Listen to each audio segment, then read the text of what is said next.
As 'n mens aan die einde van die jaar kom, dan begin 'n mens op 'n ander manier na dinge kyk. Ja, ons is opgewonde vir Kersfees en ons is opgewonde vir dit wat voor lê en vir hierdie feestyd. Maar nie almal van ons is opgewonde oor Kersfees nie. Is ook hier in die einde van die jaar wat ons die verskille duidelik begin sien. Klein verskille raak duideliker. Die een koop Kersgeskenke en die ander wonder oor 'n brood. Die een persoon of een gesin beplan 'n vakansie en die ander ene weet nie of kom Januarie hy gaan werk hê nie. Die een leef tussen vriende en familie en die ander een sit en staar in die verte na iemand wat hulle verlang of wat hulle mis. Ons sien dit oral en ons sien dit veral nou hoe ongelyk hierdie wêreld is. En dit maak iets in ons los. Vir sekere van ons bring dit 'n ongelooflike ongemak. Ander van ons voel weer ongelooflik skuldig en wonder, Jesus, maar dit kon ek gewees het. Baie van ons het daai vrees. En dan vra ons onsself, maar hoekom lyk dinge so onregverdig? Wat moet ek daaraan doen? Moet ek wegkyk? Moet ek dit vermy? Hoe hanteer ek hierdie duidelike verskille in hierdie tyd van die jaar? En dan kom Jesus in Lukas 6 en hy kyk na daardie wêreld en dieselfde wêreld waarin ons vandag leef. Na die gewone mense. Na die gewone mense wat moeg is, wat bekommerd is en hy sê iets ongelooflik radikaal. Geseënd is julle wat arm is en geseënd is julle wat huil. En ek kan dink dat dit ongelooflik vreemd klink. Ek wil amper so ver gaan om te sê, maar dit klink amper verkeerd. Want ons noem dit nie seëninge as ons eensaam is nie. Ons noem dit nie seëninge as ons in armoede leef nie. Ons noem dit nie seëninge as jy sien hoe iemand huil nie. Maar sien, Jesus begin nie by die wêreldse logika nie. Hy begin by die koninkryk. En dit is om op 'n ander manier te begin kyk.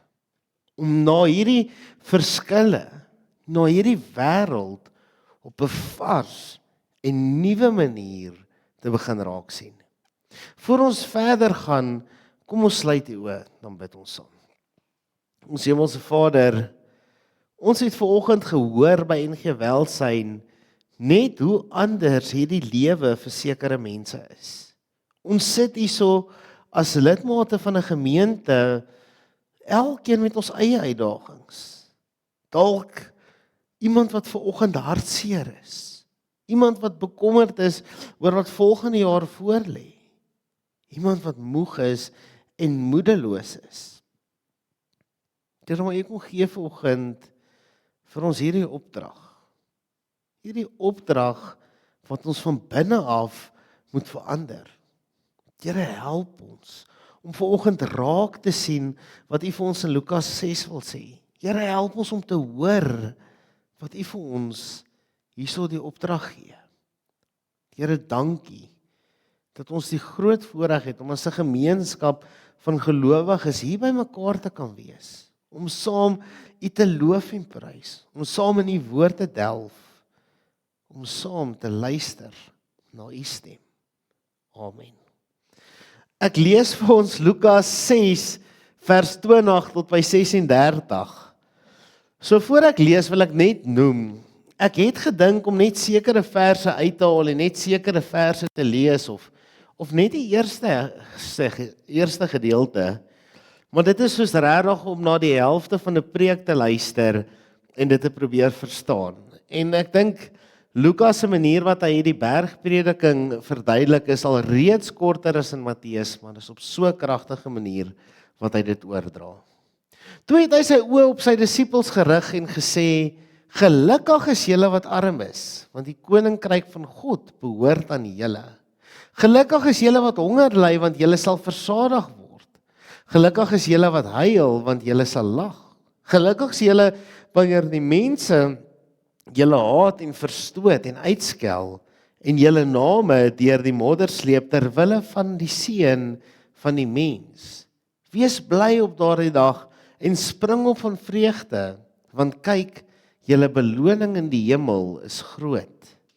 Hulle voorvaders het immers die profete net so behandel, maar wee julle wat ryk is, want julle het reeds julle troos weg. Wee julle wat versadig is, want julle sal honger ly. Wee julle wat nou lag, want julle sal treur en huil. Wee julle wanneer al die mense net die goed van julle praat, want hulle voorvaders het vals profete net so behandel. Maar vir julle wat na my luister, ek sê vir julle, julle moet julle vyande lief hê. Doen goed aan die wat julle haat. Seën die mense wat julle vervloek. Bid vir die wat julle sleg behandel.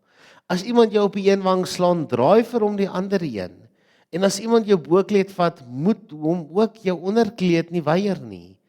Gee aan elkeen wat iets van jou vra, en wanneer iemand vat wat aan jou behoort, moet jy dit nie terugeis nie.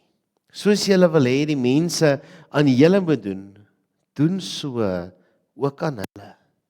As julle die liefhet wat vir julle liefhet, hoe kan julle enige dank verwag? Want ook die sondaars het die lief wat hulle liefhet. En as julle net die goeie dinge doen vir die mense wat goeie dinge vir julle doen, hoe kan julle enige dank verwag? Die sondaars doen dieselfde.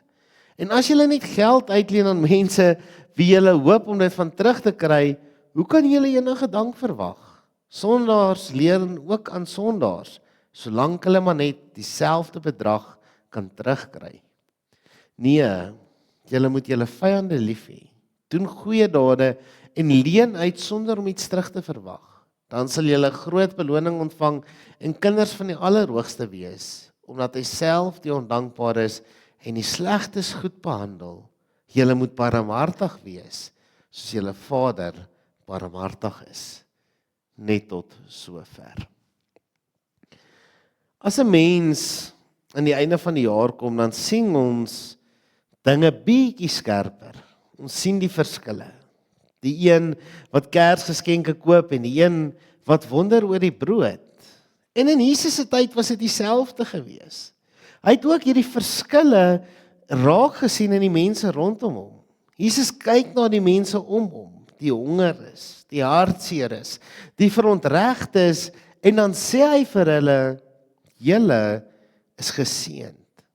Nie omdat swaar kry goed is nie, maar omdat God juis daar teenwoordig is waar mense min oor het.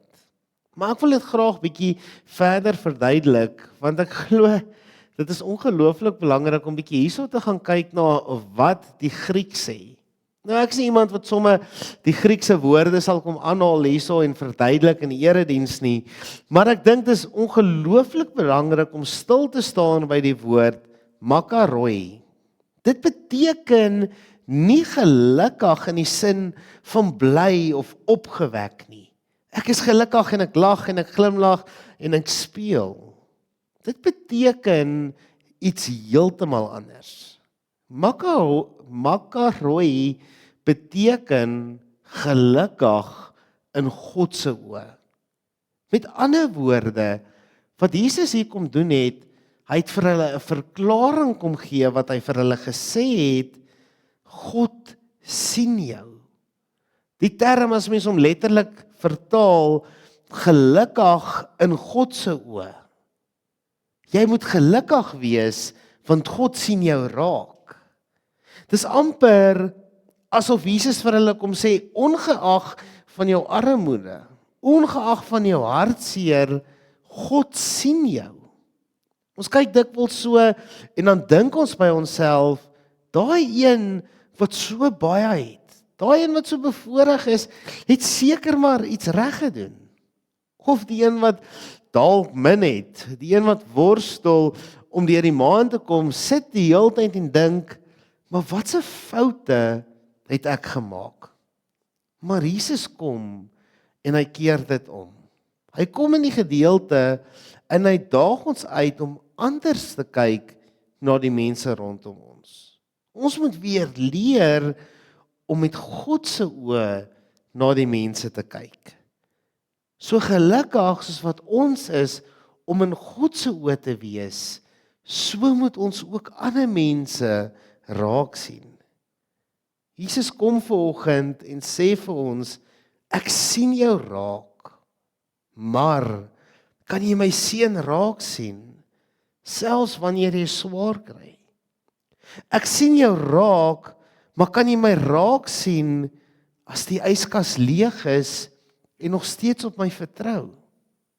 Ek sien jou raak, maar kan jy my raak sien al voel jy uitgeput en alleen? Want nog glo dat ek jou nie vergeet het nie. Dis wat Jesus in hierdie gedeelte bedoel wanneer hy sê gelukkig is. En dit is waar ware geloof begin. Ware geloof begin wanneer ons leer om soos Jesus te kyk. Wanneer ons begin leer om die lig in tye van donker te sien. Wanneer ons leer om nie die verskille te sien as probleme nie, maar as 'n uitdaging, as 'n opdrag. Maar Jesus gaan dan verder, en dis hoekom ek die tweede gedeelte vanaf vers 27 ook gelees het, en hy sê, net om te kyk, verander niks aan jou hart wat koud is nie. Jesus sê dan, hê julle vyande lief, doen goed aan die wat julle haat. Hierdie is nie 'n moralistiese reël nie. Dit is 'n reaksie op genade. Ons moet dit doen uit dankbaarheid. Jesus kom en hy sê vir ons, as jy weet, jy leef van God se barmhartigheid, hoe kan jy in hierdie feestyd wat voorlê, anders kyk na die mense rondom jou?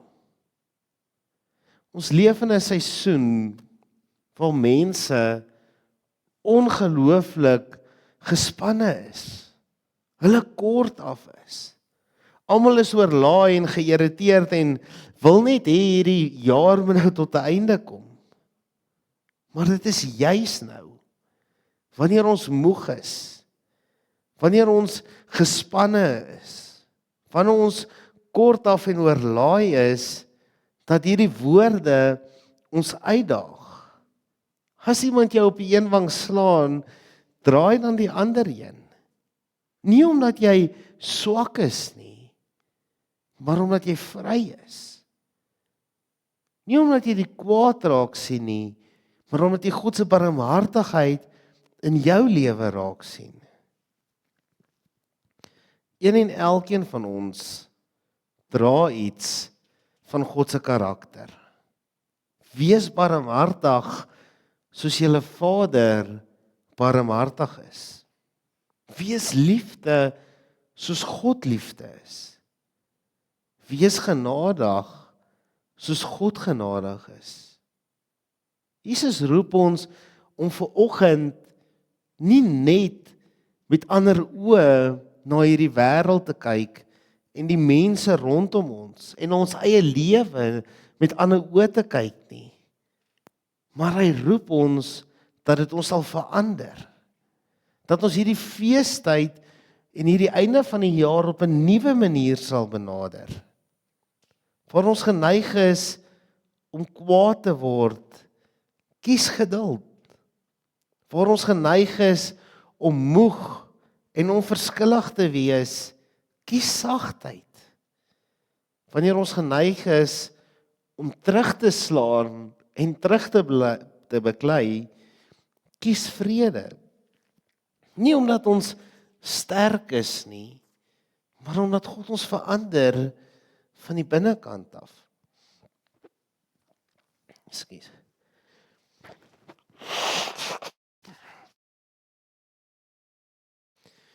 Jesus eindig met 'n vraag wat alles uitspel.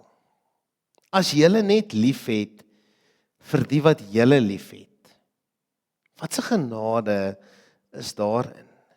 Met ander woorde, die wêreld het genoeg mense wat liefde met liefde beantwoord. Maar die koninkryk het mense nodig wat wys genade nie verdien hoef te word nie. En hierdie woorde sny ongelooflik diep in die wêreld waarin ons leef. En selfs meer in hierdie tyd van die jaar. Want die versoeking is groot om in die oorlewingsmodus te leef. Ek moet net hierdie jaar klaar kry. Ek het niks om mee te gee nie. Ek is moeg en ek is uitgeput. Ek gaan my ding doen en ek gaan aangaan, los my net uit. Maar Jesus sê vanoggend vir ons, moenie net oorleef nie. Leef soos ek. Maar wat beteken dit prakties? Hier en nou in hierdie feestyd. Wat gaan ons omtrent hierdie boodskap doen? En ek wil begin na die einde van die preek te beweeg met 4 praktiese punte hoe ons nie net die wêreld anders sal sien nie, maar hoe ons anders sal leef wanneer ons hierdie wêreld raak sien soos wat God ons raak sien.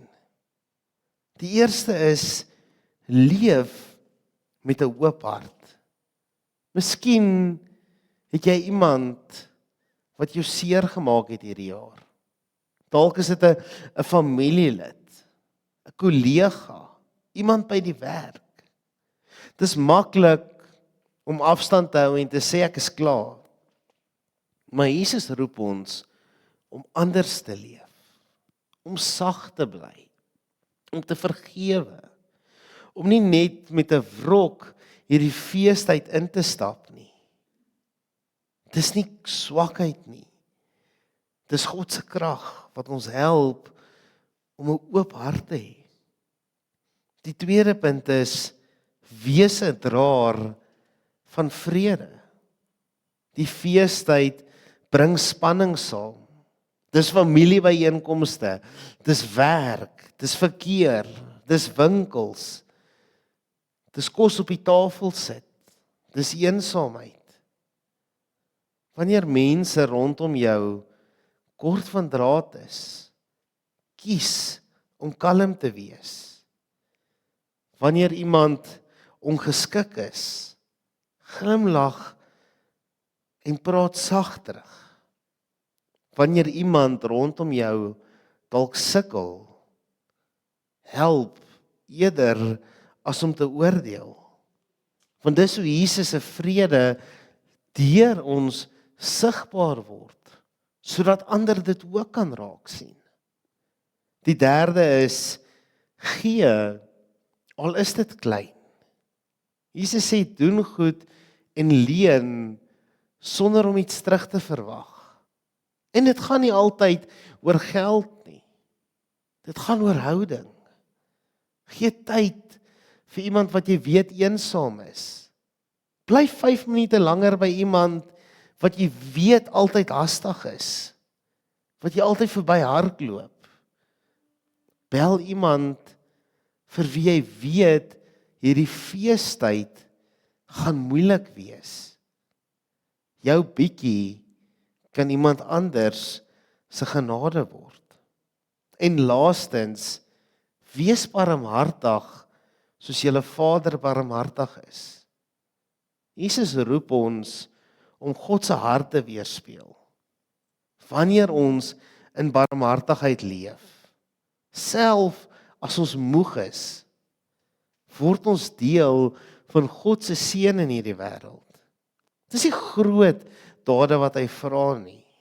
Hy vra van ons om klein stukkies lig in hierdie donker wêreld te wees.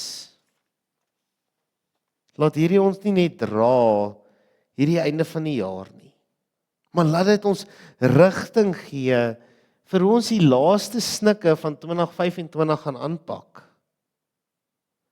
In 'n koninkryk is gee belangriker as kry. Liefde is belangriker as om te wen. En barmhartigheid is belangriker as om reg te wees. As ons mooi kyk, dan sien ons Lukas 6 is eintlik so 'n voorskou van Kersfees. Want Kersfees is presies hierdie boodskap, in vlees en bloed. God wat arm geword het, sodat ons kan ryk wees in liefde. God wat kom na 'n stal en nie 'n paleis nie.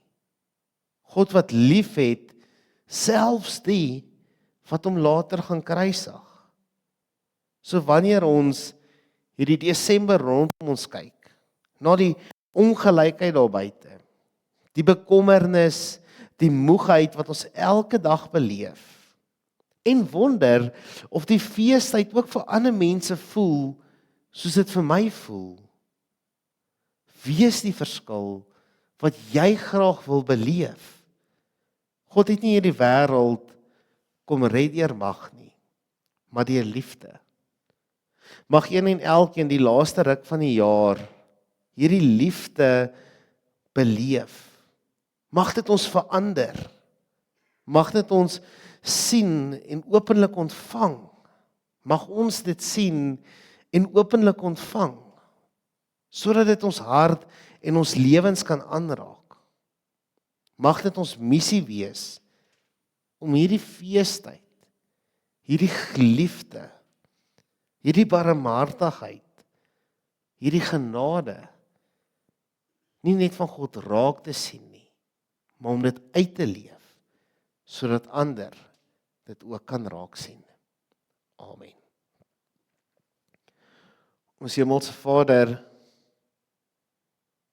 Here, kom maak vanoggend ons oë oop. Here, maak vanoggend ons harte oop,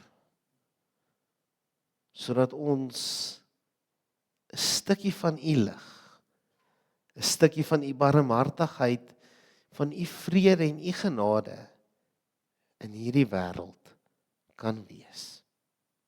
Amen.